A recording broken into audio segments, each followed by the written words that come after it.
Dans la précédente vidéo Wonder Show, je disais que l'une des raisons pour lesquelles le continent africain n'est pas suffisamment respecté à travers le monde ne vient pas du fait que les Africains n'aient pas accompli de grandes et de belles choses. Je pense que le problème vient du fait que ces grandes choses n'aient pas été suffisamment racontées. Dans cette vidéo-ci et dans les prochaines vidéos, nous allons donc nous prêter à l'exercice de raconter les belles histoires de nos champions.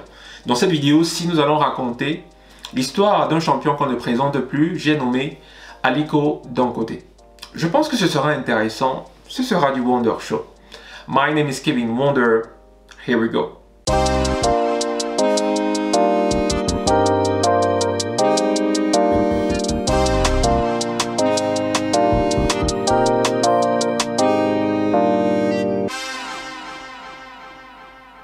Hello Wonder People, bonjour et bienvenue sur la chaîne Wonder Show qui prend son sens de Wonder signifiant merveille et Show signifiant montrer. Wonder Show, c'est d'abord une vision, celle selon laquelle nous avons des capacités, des potentialités que nous devons exprimer pour développer notre continent. De manière pratique, nous parlons d'entrepreneuriat, de salariat, de leadership, d'art oratoire, de communication. Nous proposons des contenus inspirants, nous abordons des thématiques sociétales. Si c'est une aventure qui vous intéresse, abonnez-vous car nous nous efforçons à proposer des contenus de bonne qualité. Activez également la cloche de notification pour ne pas rater nos prochaines vidéos et nos prochains lives. D'ailleurs, ce dimanche 30 mai 2021, nous serons en live avec une femme juste inspirante. Elle est en même temps entrepreneur, professeure à Yale University aux États-Unis, auteure. Elle a été best-seller aux éditions Clé en 2014, coach en programmation neurolinguistique. Ce sera un live juste waouh! Dans la précédente vidéo, nous parlions de cette attitude qui nous amène de manière plus ou moins instinctive à nous focaliser sur ce qui ne marche pas au détriment de ce qui marche. C'est la raison pour laquelle vous allez par exemple vous rappeler de ce train qui est arrivé en retard, en oubliant tous les autres trains qui sont arrivés à l'heure durant toute l'année. Les psychologues parlent de ce qu'on appelle le biais de négativité, d'autres parlent de cerveau programmé moi. Mais j'ai une bonne nouvelle pour vous, j'ai une bonne nouvelle pour nous. En réalité, nous avons la capacité de pouvoir reprogrammer ce cerveau codé négatif en un cerveau codé positif. Nous avons la capacité de pouvoir choisir de nous focaliser sur ce qui marche et d'oublier ce qui ne marche pas. Nous avons la capacité de pouvoir regarder le verre à moitié plein plutôt que de le regarder en moitié vide. En fait, nous avons la capacité de pouvoir remplir ce verre. Nous avons la capacité d'être des personnes optimistes. Rappelons-nous que l'optimisme, selon Alexander Lockhart, ce n'est pas la capacité à ne pas voir ce qui ne marche pas. Mais l'optimisme, selon ce dernier, c'est la capacité à ne pas pouvoir se focaliser sur ce qui ne marche pas, c'est-à-dire à pouvoir plutôt se focaliser sur ce qui marche. Dans cette vidéo-ci et dans les prochaines vidéos, nous allons donc essayer d'être des personnes optimistes. Nous allons essayer de nous focaliser sur ce qui marche en Afrique, sur nos champions qui brandissent haut le drapeau de l'Afrique à travers le monde. Dans cette vidéo-ci, nous allons parler d'un entrepreneur qu'on ne présente plus, j'ai nommé Aliko Dangote. Alors, il y a plusieurs choses intéressantes dans la vie, dans l'expérience d'Aliko Dangote, mais dans cette vidéo, nous allons principalement parler de deux principales choses. Très souvent, lorsqu'on nous parle d'Aliko Dangote, on nous le présente comme étant l'homme le plus riche d'Afrique. C'est une vérité, mais ce n'est pas toute la vérité.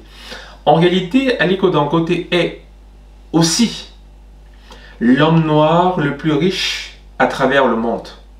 Je répète, l'homme noir le plus riche à travers le monde. On parle là d'une personne qui a une fortune, selon le magazine Forbes, élevée à hauteur de 1,2 milliard de dollars. Je tiens à préciser que cette fortune n'est pas très loin du PIB d'un pays comme Haïti. Qu'est-ce que ça veut également dire? Cela veut dire qu'il est plus riche que Will Smith, LeBron James, Michael Jordan, Kanye West, Jay-Z, Oprah Winfrey et toutes ces stars américaines noires.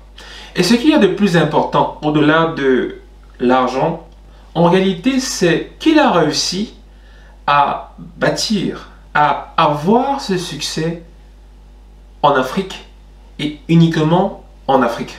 En réalité, lorsqu'on fait ce rapprochement, on se rend compte que l'histoire, l'expérience d'Aliko Dangote donne une claque à toutes ces personnes-là qui ont pensé un jour qu'il n'était pas possible de réussir. Vous savez, très souvent lorsqu'on parle de l'Afrique, on nous présente un continent où il n'y a que de la pauvreté, où il n'y a que des souffrances, où il n'y a que de la malgouvernance, où il n'y a que des problèmes. C'est vrai, il y a des problèmes. Mais je pense que, au-delà de remarquer ces problèmes, on devrait essayer, un temps soit peu, autant que possible, de se concentrer ou alors d'essayer de maximiser les potentialités, les richesses, les opportunités que nous offre ce continent. On parle d'un continent dont 60% des terres arabes sont cultivables. On parle d'un continent dont la moyenne d'âge est de l'ordre de 19 à 20 ans. Donc, tous ces paramètres devraient normalement créer un continent avec un certain dynamisme. On parle d'un continent dont les richesses ne sont plus à présenter. Je pense que l'histoire d'Aliko Dangote nous montre qu'il y a encore la possibilité de pouvoir se concentrer sur les potentialités et les richesses de notre continent plutôt que de se plaindre de ce qui ne marche pas. Aliko Dangote nous montre qu'au lieu de regarder ce qu'on aura à perdre en s'investissant, on devra regarder ce qu'on pourrait gagner en nous investissant et en investissant pour notre continent. Et lorsque je parle de gagner, je ne parle pas de gains financiers. Parce qu'en réalité, un entrepreneur, par exemple, si on doit parler d'Aliko Dangote, ne recherche pas d'abord de l'argent, mais il recherche la valeur sociale qu'il réussit à créer. Et l'argent sera juste une conséquence de cette valeur sociale qu'il réussira à créer. La deuxième chose qui me parle dans l'histoire d'Aliko Dangote, c'est son côté leader. Et je peux définir le leadership comme étant la capacité face à un problème, une situation, d'anticiper ce qu'on peut faire, de faire et ensuite de faire. Je reprends, face à un problème, une situation, anticiper ce qu'on peut faire, de le faire et ensuite de faire. Je m'explique. Avant les années 1960, le Nigeria avait 75% de ses exportations qui étaient basées sur le cacao. Et bien évidemment, après les indépendances, 95% des besoins alimentaires des Nigérians étaient assurés. On parle d'un pays qui était suffisant sur le plan alimentaire à 95%. C'était juste énorme. Et également, le Nigeria était le premier exportateur d'huile de palme et dévançait des pays tels que l'Argentine et les États-Unis en matière d'exportation d'arachide.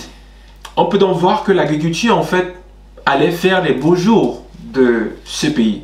Seulement, il se trouve que durant cette même période, le pays a découvert des gisements de pétrole. Et donc, il a décidé de changer sa stratégie de développement et de l'orienter sur la vente de pétrole. D'un côté, il s'est dit que c'était un mauvais choix stratégique parce qu'il considère en fait la vente de pétrole comme de l'argent facile. Et il considérait que cette redirection allait agir bien évidemment en défaveur de l'agriculture et du secteur industriel. Et ce qui est intéressant, c'est qu'il ne s'est pas seulement limité à critiquer ou alors à voir un problème. Il a décidé de faire partie de la solution. Il a décidé de se lancer dans le secteur industriel. Dangote a commencé en créant une entreprise qui faisait au départ de l'ensachage de ciment. Et aujourd'hui, on parle d'un groupe qui emploie plus de 15 000 personnes, c'est-à-dire qui fait faire, qui est une référence en matière de Made in Africa à travers le monde. On parle d'une entreprise dont la seule mention montre une bonne image de notre continent à travers le monde. Très souvent, lorsqu'on parle de développement, lorsqu'on parle de changement en Afrique, beaucoup espèrent. Bien évidemment, il y a certains qui n'espèrent plus. D'autres veulent même le changement, mais de plus en plus, je me rends compte que le meilleur moyen de vouloir le changement, en réalité, c'est d'être le changement. Ça me fait penser à cette citation de Gandhi qui disait « Soyez le changement que vous voulez voir à travers le monde ». Je pense que nous sommes arrivés à une époque où nous ne devons plus attendre le changement. En réalité, nous devons être le changement. Les experts s'entendent sur un truc, sur un fait. D'ici quelques années, l'Afrique sera le continent, ou alors l'un des continents les plus développés à travers le monde. La question qu'on pourrait se demander, c'est par qui et pour qui? Aujourd'hui, les plus grandes multinationales, les plus grandes entreprises sont en train de tourner leur regard vers notre continent. Il ne faudrait pas que nous soyons les derniers à nous rendre compte des opportunités dont regorge notre continent. My name is Kevin Wanderer. Here we go.